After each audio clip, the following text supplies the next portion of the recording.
Hey, what's going on? Just ran into a problem.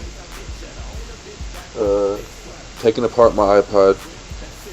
I was rushing too much, and this thing right here, this is a 60 gig main board, the motherboard, and right in here, you can see this thing came off. It's supposed to look just like that, the black thing, and it came off,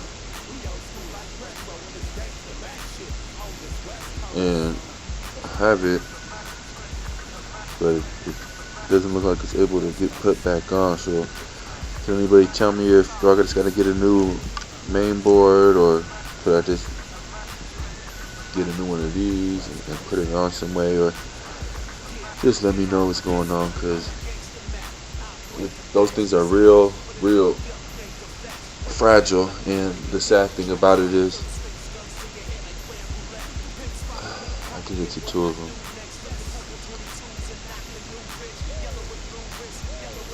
As you can see,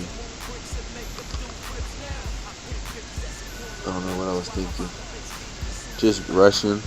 I tried to change the battery, and then I changed the screen on this one, and I was just rushing. So I got all the parts, hard drive, everything's ready to go back in. These are expensive, but rather than buying a new one of these, I'd rather just buy a whole new one.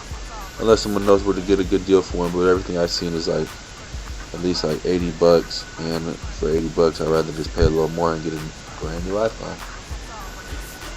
Let me know. And he cut to fit the 26-inch rim. 351, you should see when it passed you. Punching on your gas, but he's a little bit faster. Fuck what you thought, got money here. My speaker box shaking up my rearview mirror. San Queen told me half these niggas is acting. Just be about your business, you the West Coast vaccine. Sickness.net, you dish, you get wet, put money on your